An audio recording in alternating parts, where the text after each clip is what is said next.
오늘 우리에게 주신 하나님의 말씀 함께 보도록 하겠습니다. 함께 본 하나님의 말씀은 구약 성경 에스겔 16장 1절부터 8절까지의 말씀입니다. 구약 성경 1169쪽에 있습니다.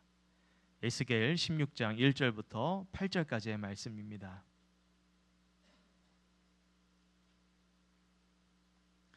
다 찾으셨으면 저와 여러분이 한 절씩 하나님의 말씀 교도하도록 하겠습니다. 또 여호와의 말씀이 내게 임하여 이르시되 인자야 예루살렘으로 그 가증한 일을 알게 하여 이르기를 주 여호와께서 예루살렘에 관하여 이같이 말씀하시되 내 근본과 내 난 땅은 가나안이요 내 아버지는 아모리 사람이요 내 어머니는 헷 사람이라.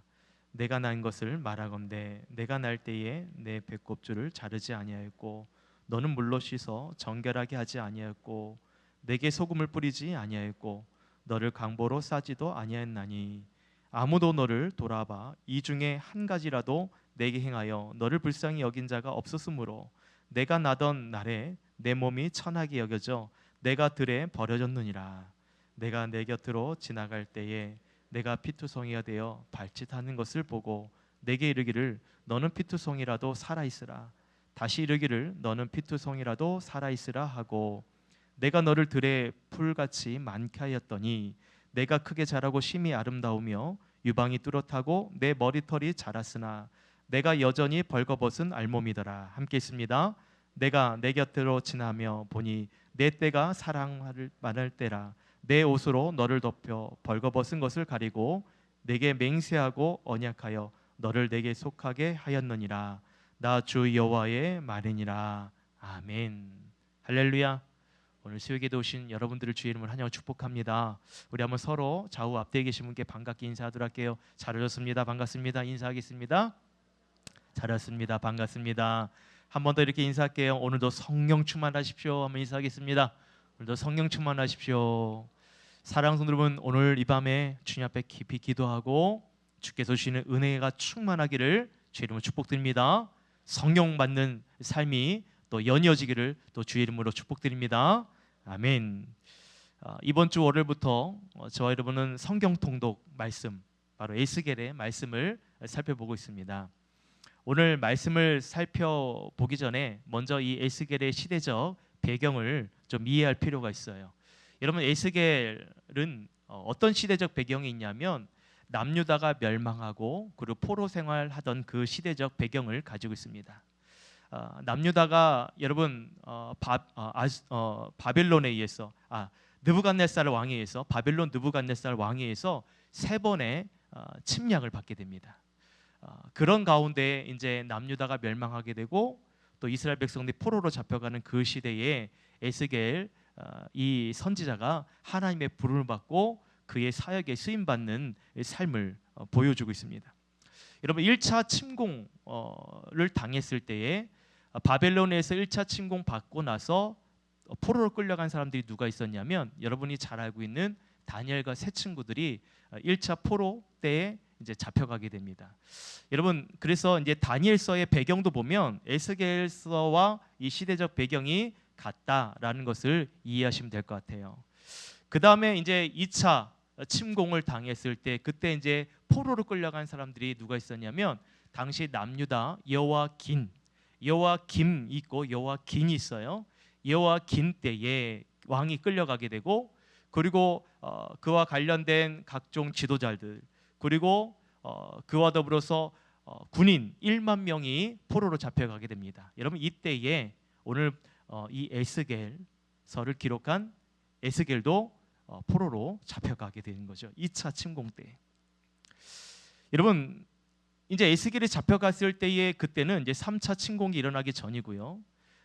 그리고 12년이 지난 후에 바벨론의 포로 생활을 하면서 그때에 이제 남유다가 멸망했다는 소식을 여러분 그때 이제 에스겔 선지자가 듣게 됩니다. 12년 후에. 여러분 얼마나 그 충격이 컸겠어요. 남유다가 멸망되고 사라졌다는 이야기를 본국에서가 아니라 남의 나라 포로 생활하면서 듣게 되었을 때 여러분 그 마음은 얼마나 그 비참하겠습니까? 그렇게 여러분 여호야긴 왕이 잡혀가고 5년 된 이후에 이제 에스겔이 원래 제사장이었는데 하나님께 선지자로 부르십니다. 예언자로 부르셔요. 여러분, 에스겔의 이름의 뜻이 있습니다. 에스겔의 이름의 뜻은 뭐냐면 하나님께서 강하게 하신다. 따라합시다. 하나님께서 강하게 하신다. 이 의미가 바로 에스겔이라는 의미가 있어요. 하나님께서 강하게 하신다. 여러분, 이 당시 이제 배경이 여러분 어떻다고 좀 들으셨어요? 바벨론에서 침략당하고 멸망당하고 가장 남유다에 있어서 어두운 시기 때 가장 연약할 그 시대에 하나님께서는 에스겔이라는 선지자를 통해서 그 연약한 상황과 연약한 백성들에게 하나님 말씀으로 다시 새 힘과 또 새 소망을 허락해 주신 거죠. 이 나라가 완전히 무너진 것이 아니라는 것이에요. 다시 하나님께서 강하게 하실 나라라는 것을 여러분 에스겔 선지자를 통해서 하나님의 말씀을 듣게 하신다는 것입니다. 여러분, 그래서 그 시대에 쓰임받는 에스겔은 참 귀한 사역을 하고 있는 거죠. 여러분, 에스겔의 내용을 보면요, 어떤 특징이 있냐면 1인칭 시점으로 기록되어 있습니다. 1인칭 시점은 뭐냐면 에스겔이 주인공이 되어서 이 내용을 기록한 내용으로 서술되어 있다는 것입니다. 그래서 말씀을 잘 보시면 에스겔의 어떤 개인적인 성향 또 그의 개인적인 관점들을 볼 수 있고요. 그리고 에스겔의 그 특징 중에 하나는 또 뭐가 있냐면 그 당시 이제 역사적인 기록들을 명확하게 했다는 거예요. 무려 13번에 걸쳐서 날짜와 달과 연대를 정확하게 기록합니다. 그것은 뭐냐면 그만큼 이것이 역사적으로 사실이라는 것을 한번 또 증명해 보이는 것이죠. 여러분, 에스겔 선지자가 이 말씀을 전하는 내용들을 보면요, 크게 두 가지로 이제 볼 수 있어요. 처음에는 남유다가 멸망하기 전에는 그가 전하는 하나님의 말씀이 주로 어떤 메시지였냐면 돌아오라, 회개해라라는 거예요. 회개와 촉구를 이 이스라엘 백성에게 전하는 것입니다. 왜냐하면 그때는 아직 멸망하기 전이었기 때문에 지금이라도 돌아와라, 하나님의 말씀 앞에 회개하고 기도하라라는 그 메시지를 전했다면 남유다가 멸망한 이후에는 메시지가 달랍니다. 어떻게 달라지냐면 완전히 멸망당했잖아요. 희망이 없잖아요. 근데 이 예루살렘 백성들에게 하나님께서는 다시 이 나라가 멸망한 것이 아니다, 하나님께서 다시 재건해 주실 것이다, 회복해 주실 것이다 라는 희망의 메시지를 전하게 된다는 것입니다. 여러분, 그 대표적인 말씀이 뭐가 있냐면 에스겔의 37장에 어떤 사건이 나오죠? 에스겔 37장에 보시면 마른 뼈의 환상들이 나오죠. 여러분, 마른 뼈, 이것은 생명이 없고 죽은 뼈들이잖아요.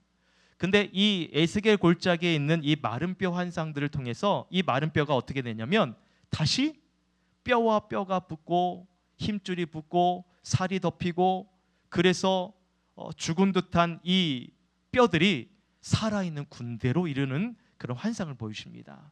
그러면서 하나님 뭘 말씀하시냐면 이 백성을 이렇게 회복해 주실 것이다. 바로 이스라엘 백성들, 남유다 백성을 향한 하나님의 구원 회복을 기록한 것이 에스겔 말씀입니다. 또 이런 환상도 있어요. 새 성전과 새 예루살렘 환상을 보여주신 겁니다. 그러면서 그 말씀 가운데 여호와 샴마라는 말씀을 드러내 주셔요. 여호와 샴마의 뜻은 뭐냐면 하나님께서 거기 계시다라는 거예요. 따라합시다. 하나님께서 거기 계시다. 여호와 샴마의 하나님, 여러분 그 하나님 여러분 삶 가운데 역사하시기를 주님을 축복드립니다. 하나님은 여기도 계시다. 모든 것이 멸망되고 희망이 없고 절망의 상황 가운데 있을지라도 하나님께서는 이 에스겔 선지자를 통해서 여호와 샴마의 하나님, 하나님이 여기도 계시기 때문에 걱정하지 말아라, 이 말씀을 이스라엘 백성들에게 전해주신다는 거죠. 그래서 여러분 에스겔의 이 말씀에 보면 반복되는 말씀들이 있어요. 그 말씀이 뭐냐면 내가 여호와인 줄 너희가 알리라 라는 말씀입니다. 따라합시다. 내가 여호와인 줄 너희가 알리라. 이 말씀이 반복해서 나와요. 무려 60회 정도 나옵니다. 그러니까 그만큼 이스라엘 백성들에게서 이 말씀이 중요하다는 거죠. 내가 여호와인 줄 너희가 알리라. 그 말은 하나님이 어떤 분인지 너희도 인정하게 될 것이다. 하나님은 어떤 분이시냐? 말씀하신 것을 그대로 이루신 분이다. 믿으십니까? 하나님은 언약하신 것을 반드시 이루시는 하나님이다. 너희가 여호와인 줄 알리라라는 말씀, 이 의미가 60번이나 기록되어 있는 말씀이 에스겔의 말씀인 거죠.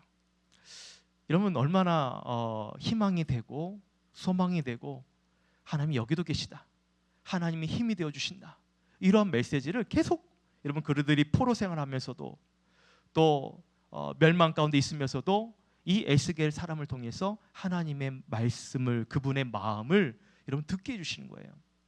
여러분 60번, 여러분 계속 하나님의 말씀이 왜 이렇게 60번이나 들려주십니까? 우리는 말씀 듣고도 돌아서면 까먹잖아요. 지난주 설교도 까먹었죠. 지지난주 수요 기도도 까먹었죠. 그래서 여러분 우리에게는 계속 반복적으로 말씀을 들어야 될 이유가 있는 거예요. 그렇죠? 동조를 안 하시네. 말씀을 계속 들어야 되는 거예요. 반복적으로. 여호와 하나님 어떤 분인지 오늘도 마찬가지예요. 여러분 오늘도 정말 하나님을 깊이 만나길 소망합니다. 하나님이 어떤 분인지를 여러분 오늘 이 말씀 속에서 여호와가 나의 삼마, 하나님이 여기 계시구나, 하나님은 나의 힘이 되어 주시구나, 이 말씀을 계속 여러분 들으시고 여러분 반복적으로 말씀을 들으시고 이곳에서 하나님을 또 매번 만날 수 있는 그런 은혜를 여러분 갈망하시기를 주님을 축복드립니다. 여러분 특별히 이제 에스겔의 또 특징 중에 하나는 뭐냐면 이 에스겔 선지자는 특별한 어떤 환상들이 있어요. 체험적인 삶들이 있습니다. 뭐가냐면 환상의 체험이 있고 영에 이끌리는 어떤 모습들이 나타나게 되고 여호와의 영광이 여러분 떠나가기도 하고 그 영광이 다시 돌아오는 그런 장면들도 있고요. 또 종말론적인 말씀도 있고요. 또 예언의 말씀들도 있어요. 그래서 여러분 이 내용들 보면 요한계시록에서 듣던 말씀들이 또 여기도 나옵니다. 뭘 말하냐면 여러분 하나의 말씀은 다 짝이 있어요. 짝이 있다는 건 뭐냐면 여러분 계시록에 있는 여러 가지 이 상징적인 이런 신비로운 것이 그냥 계시록의 그냥 상징적인 의미로 말씀이 된 것이 아니라 이 말씀이 이전에 있던 말씀과 같이 이어지는 말씀이라는 것을 우리에게 보여준 거죠. 하나의 말씀이 하나님의 영감에 의해서 쓰여져 있는 살아있는 말씀이라는 것을 우리에게 보여주고 있는 것입니다. 그래서 여러분 말씀을 보면 다 짝이 있어요. 말씀이 서로 연결되어 있습니다. 또 에스겔의 어떤 특징이 있냐면 에스겔의 독특한 행동을 또 볼 수 있어요. 예를 들어 이런 행동들이 있습니다. 아내가 죽었어요. 그 내곡하지 않아요. 이상하죠? 이건 어떤 상징적인 것이 있죠. 뭐냐면 이스라엘 백성들이 이렇게 마치 죽어 있는데 슬퍼하지 않는 것처럼, 이제 아내가 죽어도 슬퍼하지 않는 것처럼 하나님도 이 멸망에 대해서 슬퍼하지 않는 어떤 이 남유다 백성의 이 타락함을 꼬집어서 보여주시는 그런 모습입니다. 또 이런 것도 있어요. 에스겔이 390일 동안 여러분 왼쪽에 누워 있고 또 언제는 40일 동안 오른쪽에 누워 있습니다. 이것도 북이스라엘 남유다를 상징하는 어떤 특정적인 행동이에요. 이런 행동들을 합니다. 여러분 390일 동안 한쪽으로 누워 있을 수 있어요? 말도 안 되는 거잖아요. 근데 에스겔은 그렇게 있다니까요. 이해할 수 없는 행동들. 또 어느 날은 40일 동안 오른쪽으로 누워 있어요. 그러니까 이런 것들이 어떤 특정적인 행동이라는 거죠. 또 이것도 있어요. 머리카락을 밀어서 저울에 매달기도 하는 그런 행동들. 그래서 이런 기이한 행동들을 보고 여러분 그 예언적 환상들로 인해서 에스겔을 어떤 사람들은 비현실적이고 정신분열자다, 그런 선지자다라고 취급하는, 그래서 이 에스겔을 심리적으로 분석한 학자들도 있어요. 근데 여러분 에스겔이 이처럼 이렇게 기이한 행동을 하는 이유는 뭘까? 저는 이제 어떻게 결론을 내느냐면 저는 이렇게 개인적으로 생각을 했어요. 그만큼 이스라엘 백성들의 마음을 돌이키기 위해서라는 거죠. 지금 이스라엘 백성들의 마음이 어떠냐면 돌처럼 딱딱 굳어버렸어요. 목이 굳었어요. 보아도 들어도 보지도 못하고 듣지 못하잖아요. 그래서 이들을 향한 충격적인 요법, 그래서 에스겔의 어떤 기이한 행동들을 보여준 거죠. 그런 여러분 마음이 굳으면 이거를 굳은 마음을 깨트리려면 엄청난 충격을 빵 가야 되잖아요. 그런 충격적인 행동을 하는 것이 에스겔 선지자라는 거죠. 이런 행동을 보고 좀 돌아오라는 거예요. 깨우쳐서 하나님께 돌아오라는 것입니다. 좀 돌아와라. 이런 마음들이 있다는 것이죠. 그래서 하나님께서 그에게 허락하신 영역인 거죠. 하나님께 돌이키도록 하기 위해서 어떤 특별한 사역을 에스겔의 선지자를 통해서 이렇게 보여주신 것이라고 저는 생각을 해요. 그래서 여러분, 사실 오늘 말씀도 보면요, 좀 자극적인 표현들이 있어요. 어떤 표현이냐면 피투성이라도 살아있으라는 말씀. 피투성이라도 살아있으라. 이런 표현은 우리가 잘 안 쓰잖아요. 근데 에스겔은 오늘 이렇게 표현하고 있어요. 이것이 왜냐하면 제가 서두에 말씀드린 에스겔의 어떤 특징적인 표현이기 때문에 그렇습니다. 충격을 주기 위해서. 여러분, 이 당시 이 남유다 백성들이 얼마나 강팍했으면 이렇게 제발 피투성이라도 좀 살아있으라라고 이렇게 말씀을 전했을까. 여러분, 저와 여러분도 마찬가지예요. 우리가 신앙생활 오래 하다 보면 나의 신앙 상태를 오해할 때가 있어요. 어떻게 오해를 하냐면, 나 정도면 괜찮아. 나는 아직도 하나님으로부터 사랑받을 만한 존재야. 나만한 사람이 어디 있어? 이렇게 우리 스스로 신앙에 대해서 여러분 착각할 때가 있다는 것이죠. 오만할 수 있는 마음들이 있다는 것입니다. 근데 오늘 성경에 보시면 이런 마음을 가진 남유다 백성들에게 뭐라 말하냐면, 너희들은 피투성이가 되어 버려진 자다, 이렇게 말씀하고 있어요.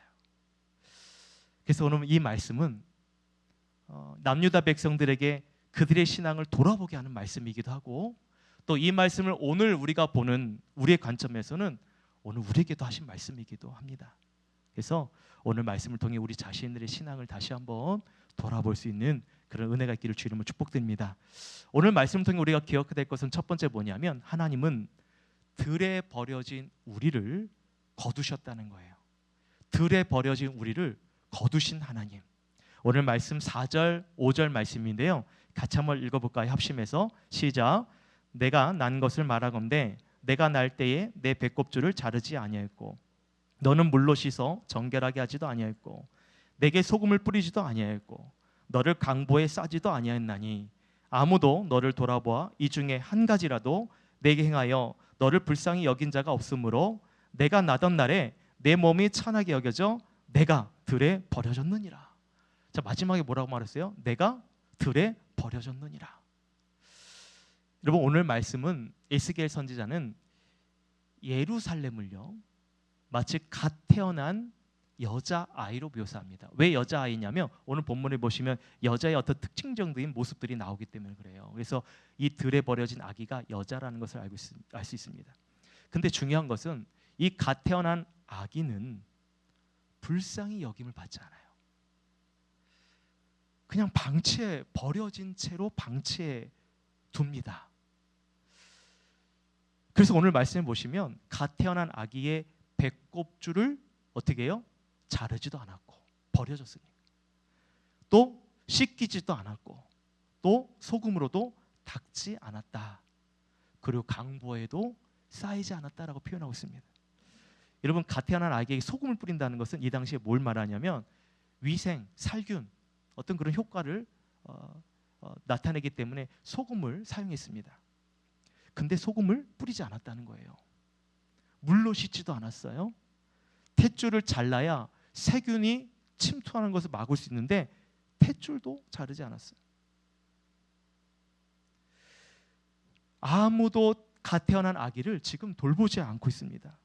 이 아기를 오늘 말씀 보시면 불쌍히 여기지 않는다, 이렇게 표현하고 있어요. 여러분, 이 아이가 태어날 때부터 철저하게 들에 버려졌어요. 이 말씀 이것을 듣고 여러분 상상을 하면 마음이 아프죠. 마음이 찢어집니다. 왜 그렇습니까? 상상할 수 없는 일들이 벌어졌기 때문에 그래요. 또 여러분 중에는 또 아이를 낳으신 분도 계시고 또 아이를 또 기르신 분들도 계시기 때문에 이렇게 버려졌다는 것이 마음이 아픈 거죠. 물론 여러분, 이 표현은 사실적인 표현이 아닙니다. 비유의 말씀이고 상징적인 표현이에요. 근데 이 표현이 굉장히 충격적이고 가슴이 아픕니다. 근데 여러분, 이와 같은 사건이요 오늘 본문에만 있는 것이 아니라 성경을 보면 성경 곳곳에 이와 비슷한 사건들이 또 있어요. 먼저는 이스라엘 백성들이 이방 신상에 빠져 있을 때, 여러분 그들이 바알을 위한 산당을 짓고요, 몰렉 앞에 제사를 드릴 때 어떻게 하면 자기 자신의 자녀를 불태워버리는 제사를 합니다. 인신 제사. 언제 그 일을 행하냐면 우상에 빠져 있을 때, 하나님을 버리고 우상에 빠져 있을 때 그러한 기이한 행동들을 한다는 거죠. 또 어떤 일이 있었냐면 예레미야 32장에 보시면 이런 예레미야 32장 이런 인신 제사를 보여주고 있고요. 또 사마리아가 아람 군대에 의해서 이 적군으로 이제 둘러싸였을 때, 포위당했을 때에 그 사마리아 성 백성들이 굶주리게 되거든요. 그때 그들이 어떻게 이제 굶주림을 해결하냐면 서로 자신의 자녀들 어떻게 해요? 잡아먹자고 얘기해요. 서로 배고프니까. 그것이 왕하 6장에 있습니다. 또 이런 우리가 잘 알고 있는 헤롯 왕이 있었을 때에 동방의 박사들이 이 유대인으로 왕으로 태어난 그 왕을 만나기 위해서 이곳에 찾으러 왔다라는 소식을 듣고 헤롯 왕이 어떤 행정 명령을 내리냐? 2살 이하의 남자들은 어떻게 해요? 다 죽이라. 영아 살해 사건을 일으키게 되죠. 여러분 이해될 수 없는 일들이잖아요. 근데 성경에 보면 이런 참혹한 일들이 성경에도 여러 있다는 거예요. 근데 여러분 이 같은 사건들의 공통점이 있습니다. 이 사건들의 공통점이 뭐냐면 그것은 바로 다 소망을 잃어버린 시대에 이런 일이 있었다는 거예요. 소망을 잃어버린 시대에, 나라가 영적으로 어둠에 잡혀 있을 때, 또 하나님을 떠나 우상을 열심히 섬기던 그런 시대에, 신앙을 완전히 잃어버린 그때에, 소망을 잃어버린 그때에 하나님을 떠나서 이러한 일들을 행하고 있더라는 것이죠. 그래서 여러분 이들에게 나타난 행동들이 뭡니까? 죽음이 가득한 행동들을 하고 있어요. 소망이 없고 하나님을 떠난 백성들이 어떤 일을 하고 있냐면 생명을 살리는 일이 아니라, 이 들에 버려진 아이를 살리는 일이 아니라 죽음의 행동들을 하고 있다는 거죠. 여러분 무서운 거예요. 이거 잘 들으세요. 하나님을 잃어버리고 소망을 잃어버린 삶은요, 여러분 우리의 마음이 그렇게 강팍해진다는 거예요. 어둠에 사로잡혀 있는 삶을 살게 된다는 것입니다. 죽음이 가득한 행동들을 하고 있다는 거예요. 사망의 그늘에 사는 삶처럼 행동하고 있더라는 것이죠. 그래서 지금 갓난 아이가 태어나도 버려져도 여러분 불쌍히 여기거나 돌아보지 않는다는 겁니다. 그만큼 지금 이 시대 예루살렘 이 시대가 강팍했다는 거예요. 근데 충격적인 것은 그 들에 버려진 아기가 누구냐? 바로 예루살렘 남유다 백성들이라는 것입니다. 사랑하는 여러분, 어쩌면 이 모습도 남유다 백성들의 모습만은 아닐 수 있어요. 어쩌면 우리들의 모습일 수 있습니다. 하나님 없이 살았던 나, 그리고 죄 가운데 태어난 본질상 진노의 자녀가 바로 나죠. 그것이 바로 어쩌면 우리들의 모습이었습니다. 세상은 우리들의 존재를 어떻게 얘기를 하냐면 가치 없는 존재라고 얘기해요.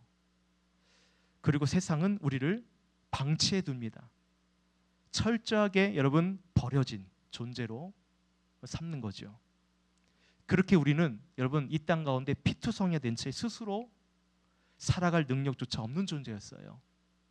그런데 그런 소망을 잃어버린 우리들의 모습, 근데 이런 모습 가운데 여러분 하나님께서 말씀하시는 거예요. 너는 피투성이었다라는 거죠. 너희는 피투성이었다라고 말씀하고 있습니다. 하나님은 피투성이 된 우리를 어떻게 해요? 우리를 향한 하나님의 시선이, 여러분 오늘 말씀 보시면 그 버려진 아이에게 시선이 고정되어 있다는 것을 볼 수 있죠. 하나님은 피투성이 된 우리를 지켜봐 주신다는 거예요. 그리고 우리를 향한 당신의 소망을 선포해 주신다는 것입니다. 그것이 무엇이냐면 오늘 우리가 두 번째로 살펴볼 말씀인데, 두 번째로 우리가 살펴볼 하나님 뭐냐면 그렇게 피투성이 되어진 채 버려진 우리를 살아있으라 라고 말씀하신다는 거예요. 오늘 6절 말씀 같이 한번 읽어볼까요? 6절입니다. 시작. 내가 내 곁을 지나갈 때에 내가 피투성에 되어 발짓하던 것을 보고 내게 이르기를 너는 피투성이라도 살아있으라. 다시 이르기를 너는 피투성이라도 살아있으라 하고. 여러분, 하나님께서 지금 그 들에 버려진 존재가 바로 예루살렘 백성들, 남유다 백성들이라고 말했잖아요. 근데 그들을 향해 하나님께서 그 시선을 고정시켜 주시면서 뭐라고 말씀하시냐면 살아있으라 이렇게 말씀하셨다는 거예요. 하나님께서 오늘 6절 말씀에 보시면 버려진 아이 곁으로 지나가시죠. 그렇죠? 보이십니까? 그 아이가 피투성에 된 채 오늘 말씀에 보시면 아이가 뭐라고 있어요? 발짓하는 것을 봤다는 거죠. 발짓. 그러니까 갓 태어난 아이, 이 핏덩어리 아이가 태어나면 어떻게 해요? 꼬물꼬물하는 거죠. 발짓을 하고 있다는 거예요. 살아있다는 것을 지금 증명하고 있는 그런 모습을 보여주고 있는 거예요. 하나님께서 그 곁을 지나면서 그 아이에게 뭐라고 말씀하시냐면 살아있으라. 죽지 말고 살아있으라. 여러분, 이것은요 그냥 단순한 위로가 아니에요. 그냥 지나가는 말로 하신 말씀이 아닙니다. 이 말씀은요 창조자 되신 하나님, 생명 있는 하나님의 선포라는 거죠. 하나님의 말씀, 능력의 말씀이라는 거예요. 뭐라고 말씀하시냐면 살아있으라라는 것입니다. 여러분, 이 살아있으라라는 말씀의 히브리어 원문을 보면요 명령어입니다. 어떤 명령어냐면 내가 내게 생명을 명령했다는 거예요. 살아있으라라는 말의 의미는 뭐냐면 내가 내게 생명을 명했다. 그렇기 때문에 살아있으라. 이러한 의미가 담겨진 것이 이 말씀의 의미인 것입니다. 하나님은 어떤 분이냐? 하나님의 말씀은 생명의 말씀입니다. 여러분 믿으십니까? 하나님의 말씀은 그래서 죽은 자를 어떻게 해요? 살리십니다. 할렐루야. 하나님의 말씀은요 여러분 운동력이 있어요. 그래서 하나님의 말씀을 들으면 역동하는 생명의 힘이 생기게 될 줄 믿습니다. 그 말씀이 여러분 우리 가운데 부어졌을 때 지금 얘기했던 하나님의 말씀이 죽은 자를 살리고 생명이고 운동력이고 또한 그 말씀이 역동하는 힘이 있다는 그 말씀이 우리 가운데 부어지면 우리가 어떻게 됩니까? 생기 있게 살아나는 거예요. 할렐루야. 생기 있는 우리 안에 다시 생기를 부어주시는 그 말씀이 우리의 심령에 채워졌을 때는 죽었던 우리의 마음이 다시 살아나게 되는 것입니다. 할렐루야. 이 말씀이 여러분 우리 가운데 채워졌을 때에 치유를 얻고 그래서 회복을 얻게 되는 거예요. 여러분 믿으십니까? 이사야 40장 8절 말씀 따라합시다. 푸른 마르고 꽃은 시드나 우리 하나님의 말씀은 영원히 서리라. 여러분 믿으십니까? 이 세상에 모든 생명 있는 것은 다 마르고 시듭니다. 근데 하나님의 말씀은 그러지 않아요. 왜? 하나님의 말씀은 살아있기 때문에, 하나님의 말씀 역동하기 때문에, 하나님의 말씀 우리에게 생기를 부어주시기 때문에. 할렐루야. 여러분 그 말씀이 여러분 가운데 부어지기를 충만케 되기를 주 이름으로 축복드립니다. 아멘. 그 영원하신 하나님의 말씀이 지금 이 아이에게 선포하는 거예요. 너는 핏덩이라도 살아있으라. 내게 생명이 있다. 명령하시는 거예요. 죽지 말라는 것입니다. 내가 내게 생명을 명했다. 이렇게 말씀하시는 거예요. 할렐루야. 사랑하는 여러분, 하나님은 우리를 그냥 지나쳐 가시지 않으셔요. 오늘 말씀에도 그 들에 버린 아이를 그냥 지나치지 않으십니다. 들판에 피투성이 된 그 발부둥치는 그 아이 곁을 지나가셨다는 것은 어떤 의미겠냐면 그냥 지나가셨다는 말씀이 아니라 일부러 의도적으로 찾아오셨다는 거예요. 왜냐하면 그분의 시선이 늘 우리를 향해 있기 때문에, 피투성이 된 채 살아가는 우리를 향해 당신의 시선이 고정되어 있기 때문에 그 영혼을 찾아와 주신다는 거예요. 때문에 여러분 그때의 하나님은 지금도 동일합니다. 우리에게도 어떻게 해요? 그냥 지나치지 않으신다는 거예요. 여러분 믿으십니까? 여러분 삶 가운데 하나님 그냥 지나치지 않으셔요. 여러분을 찾아와 주시지. 그 여러분에게 선포하시는 거예요. 여러분 죄 가운데 무너질 수 있어요. 버려진 듯 외롭게 살아갈 수 있습니다. 그런 나에게 하나님께서 말씀하세요. 살아있으라. 살아있으라. 핏덩이라도 살아있으라. 여러분 이런 말씀을 들으시기를 축복드립니다. 이 말씀은 여러분 죽어가는 자에게만 선포하는 말씀이 아니라 오늘날 살아있지만 살아있는 것처럼 보이지만 마치 심지가 꺼져가는 듯한 그런 사람들에게도 그 심령에도 이 말씀은 동일하게 부어주십니다. 눈은 뜨고 있지만 심령이 죽어가는 사람들에게 이 말씀이 선포되어지는 거예요. 겉으로는 웃고 있지만 속이 무너져 내리는 그들에게 하나님은 말씀하신다는 거예요. 예배 자리에 앉아있지만 마음속에는 온통 슬픔과 어둠 그림자로 가득한 분들에게 하나님께서 이 말씀을 하시는 거예요. 피투성이라도 살아있으라. 하나님께서 여러분에게 생명 허락해 주셨습니다. 살아있으라고. 사랑하는 여러분, 혹시 지금 내 신앙이 식어져 있고 내 심령이 메말라져 있다면 오늘 이 말씀을 붙드시기를 주의 이름으로 축복드립니다. 하나님은 오늘도 내게 생명을 명령하십니다. 내가 내 곁에 있다는 거예요. 그분의 시선은 언제나 우리를 향해 있다는 것입니다. 그래서 다시 살아나라, 살아있으라, 다시 내게로 돌아오라 라고 하나님 말씀하신 거예요. 내게 생명을 명하셨다. 여러분 이 말씀 붙드시기를 주의 이름으로 축복드립니다. 이어서 마지막으로 하나님께서는 예루살렘 백성들에게 놀라운 회복의 약속을 여러분 말씀하십니다. 그것이 오늘 세 번째로 우리가 살펴보고자 하는 건데, 오늘 하나님은 어떤 분인가 따라합시다. 너는 내게 속하였다고 말씀하셨다는 거예요. 따라합시다. 너는 내게 속하였다. 오늘 이 말씀이 여러분 이 남유다 백성들에게 주시는 희망의 메시지인 것입니다. 언약의 말씀이에요. 오늘 8절 말씀 같이 한번 읽어볼까요? 시작. 내가 내 곁을 지나가며 보니 내 때가 사랑을 할 만한 때라. 내 옷으로 너를 덮어 벌거벗은 것을 가리고 내게 맹세하고 언약하여 너를 내게 속하게 하였느니라. 나 주 여호와의 말이니라. 자, 여러분 하나님은 피투성이가 된 채 죽어던 자를 단지 살려내는 데서 멈추지 않으십니다. 먼저 내 때가 사랑받을 만한 때다라고 말씀하셔요. 여러분 이렇게 갓 태어난 아기를 보면서 어찌 사랑하지 않을 수 있겠습니까? 하나님 이처럼 여러분 피투성이어도 사랑하시고 또 사랑받을 만한 때에 사랑받게 해주시는 분이 우리 하나님이라는 것입니다. 할렐루야. 또 하나님은 오늘 말씀해 보시면 어떻게 표현하냐면 당신의 옷으로 이 피투성이가 된 채 벌거벗은 이 아이를 어떻게 해요? 당신의 옷으로 어떻게 표현해요? 덮어주신다 표현하죠. 덮어주신다.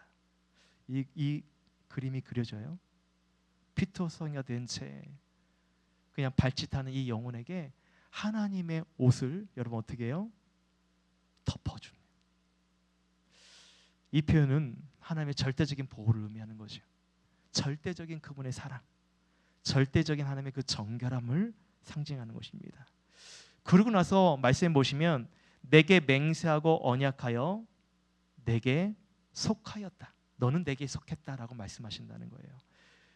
여러분 언약, 맹세하고 언약했다는 이 표현, 언약이란 말씀은 하나님께서 이스라엘을 자신의 신부로 삼으셨다는 구약적인 그런 결혼, 언약을 의미하는 것입니다. 즉 하나님은 이스라엘 백성들 어떻게 해요? 사랑의 언약으로 맺으셨다는 거예요. 맺으셨다는 거예요. 그것은 뭐냐면 이것은 파기될 수 없다는 거죠. 다시 말해 지금 그들을 어떻게 해요? 다시 회복해 주실 거라는 것을 강력하게 우리에게 보여주고 있는 하나님의 언약적 표현이라는 것입니다. 사랑하는 여러분, 하나님의 은혜는 우리를 살려주는 것에서 그치지 않습니다. 오늘 말씀처럼 당신의 옷으로 우리를 덮어주시고 단장시켜주시고 신부처럼 단장시켜주시고 그리고 자신의 것으로 삼으신다는 거죠. 하나님의 은혜는 철저하게 회복해 주시는 은혜입니다. 믿으십니까? 여전히 우리는 죄에 또 넘어질 수 있고 또 하나님을 배신할 때도 있어요. 그럼에도 하나님 말씀하시는 거예요. 너는 내게 속했다는 거죠. 너와 나는 그럼에도 언약적인 관계를 맺고 있다라는 것을 말씀하고 있습니다. 사랑받을 만한 때라는 거예요. 여러분, 이 사랑의 말씀이 오늘 우리를 슬픔 가운데 있다 할지라도, 또는 우리가 넘어지고 우리 죄에 걸려 넘어진다 할지라도 이 말씀이 우리를 어떻게 해요? 다시 일으켜 세워주시는 은혜의 말씀이 될 줄 믿습니다. 이 사랑이 오늘 여러분을 다시 살아가게 해주실 줄 믿습니다. 사랑하는 성도 여러분, 우리는 누구의 것이에요? 우리는 하나님의 것이죠. 나는 내 것이 아니에요. 하나님의 옷으로 덮임받는 존재를 믿으시길 바랍니다. 하나님의 것이에요. 그분의 사랑을 받는 존재이고, 또 우리는 그분께 속한 귀한 존재라는 것입니다. 그 하나님의 언약이 오늘 나를 덮어주셨어요. 여러분 믿으십니까? 그 오늘도 하나님의, 그래서 소유의, 그 하나님의 소유된 삶으로 여러분 살아가시라는 거예요. 하나님의 그 언약의 사랑으로 덮임받은 존재로 여러분 살아가라는 거예요. 이런 말씀을 정리하겠습니다. 사랑하는 여러분, 오늘 남유다 백성들 향하여 핏덩어리라도 살아있으라는 말씀이 오늘 어쩌면 그 모습이 우리들의 모습일 수도 있다는 거죠. 우리는 피투성이었어요. 버려졌고 아무도 우리를 돌아보지 않는 존재, 그렇게 죽어가던 존재가 바로 우리였습니다. 그런데 하나님은 우리를 그냥 지나치지 않으셨어요. 당신의 시선으로 우리를 지켜봐 주셨습니다. 그리고 우리에게 말씀하신 거예요. 피투성이라도 살아있으라. 2번 말씀하신 거예요. 피투성이라도 살아있으라. 그러고서는 당신의 옷으로 우리를 덮어주시고 사랑한다 말씀해 주시고 내게 영원한 언약을 말씀하십니다. 너는 내 것이다. 여러분, 오늘 이 시간 여러분에게도 하나님 말씀하십니다. 피투성이라도 살아있으라고. 처절하게 이 땅 가운데 살면서 피투성이가 된 채 버려지고 마치 정말로 버려진 그러한 삶을 산다 할지라도 그래도 살아있으라. 우리에게 말씀하셔요. 여러분, 그 하나님의 음성을 믿으십니까? 살아있으라. 그 말씀은 내가 내게 생명을 주셨다. 믿으시죠? 그리고 그 하나님께서 오늘 우리에게 당신의 언약의 그 옷으로 우리를 덮어주셔요. 회복해 주신다는 거죠. 보호해 주신다는 거죠. 이처럼 사랑하신다는 거죠. 그러니 여러분, 우리는 살아가야 돼요. 피를 흘린다 할지라도 살아가야 됩니다. 그것이 우리에게 주신 하나님의 말씀인 거예요. 오늘 그 하나님의 음성에 응답하시기를 주 이름으로 축복드립니다. 다시 그 은혜 앞에 무릎 꿇고 기도하시기를 축복드립니다. 그리고 다시 그 하나님께 영광스러운 삶을 기대하며 주님 앞에 나아갈 수 있는, 일어날 수 있는 저와 여러분의 삶이 회복되기를 주의 이름으로 축원드립니다. 축원드립니다. 여러분, 오늘 말씀을 기억하시면서 저는 우리가 오늘 이 시간에 이 찬양 함께 고백하기 원해요. 여러분 얼마나 사랑하시는지 그 하나님의 사랑의 고백이 오늘 우리가 함께 부르고자 하는 이 찬양의 고백입니다. 나의 사랑 너는 어여쁘고 참 귀하다. 여러분, 우리의 존재를 다시 한번 오늘 말씀을 통해 돌아보시길 바라요. 하나님께서 오늘 우리에게 뭐라고 말씀하시는지를 이 말씀을 통해 우리 자신을 다시 한번 돌아보고 우리의 신앙을 돌아볼 수 있기를 소망합니다. 같이 한번 나의 사랑 너는 어여쁘고 참 귀하다 함께 찬양하겠습니다. 불편하지 않으시면 자리 함께 일어나셔서 함께 찬양 고백합시다.